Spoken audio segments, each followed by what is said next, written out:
বন্ধুরা, লক্ষ্মীপুরের রান্নাঘরের পক্ষ থেকে সবাইকে অনেক অনেক স্বাগত। আজকে ঝিঙে পাতুরি করবো,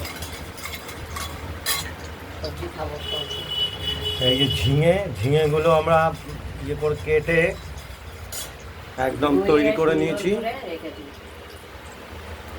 ঝিঙে পোস্ত দিয়ে পাতুরি বা ঝিঙে পোস্ত। কড়াইতে আমরা তেল দিয়ে দিয়েছি। এবার কেটে রাখা ঝিঙেগুলো দিয়ে দিলাম। এগুলোকে তেলে ভাজা ভাজা করতে হবে।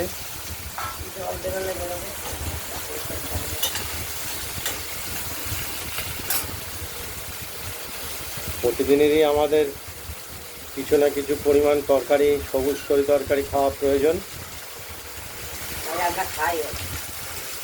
আমাদের প্রতিদিনই কিছু না কিছু সবুজ তরকারি হয় রান্না।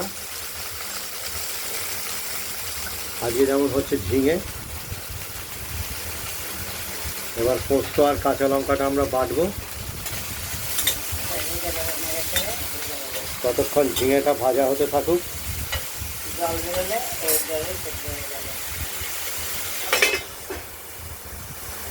আপনারাও দেখতে থাকুন।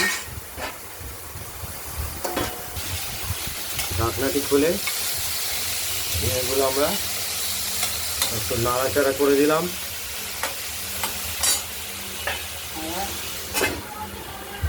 খুব উত্তপ্ত পৃথিবী এখন,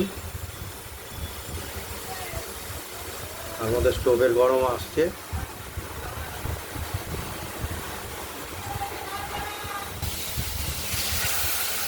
ঝিঙেগুলো থেকে সেরকম জল বেরোয়নি, একটু জল দিতে হবে সেদ্ধর জন্য। আবার ঢাকা দিয়ে দিলাম। পোস্তটিও বাটা হচ্ছে। এগুলো আরও দু একবার বাটা দিতে হবে। আবার নেড়ে চেড়ে দিচ্ছি।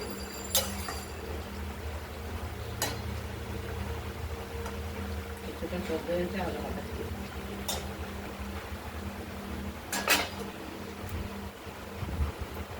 বাটা হয়ে গেছে। এবার দিয়ে দিলাম, ঝিঙেগুলো সেদ্ধ হয়ে গেছে।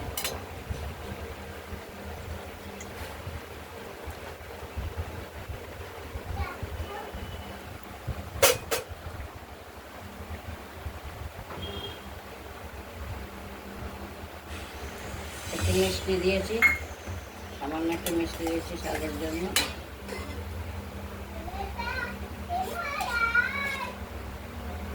সেদ্ধ হয়ে গেছে।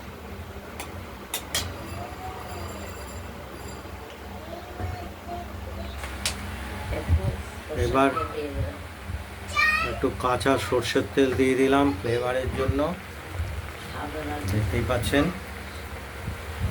আর এটা আমরা কোনো হলুদ ব্যবহার করিনি। হলুদ দিলে স্বাদটা বদল হয়ে যাবে। এবার ঢাকা দিয়ে দিলাম একটু, খানিকটা খুলে।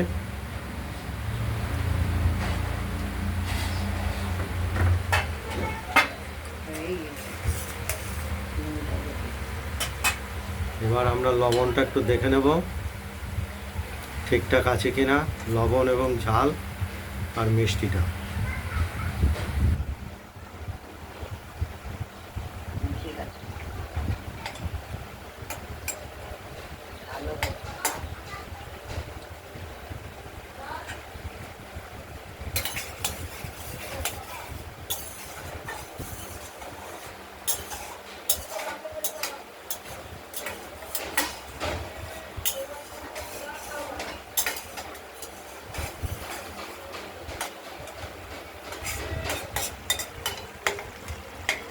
তরকারিটা রেডি।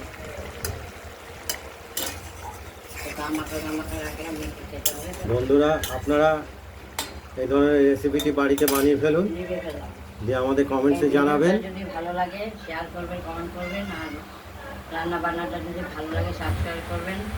ভালো থাকবেন, সুস্থ থাকবেন, সাবধানে থাকবেন। আগামী দিনে আর অন্য নতুন রেসিপি রান্নার নিয়ে এসে হাজির হব আপনাদের কাছে। আজ এই পর্যন্তই।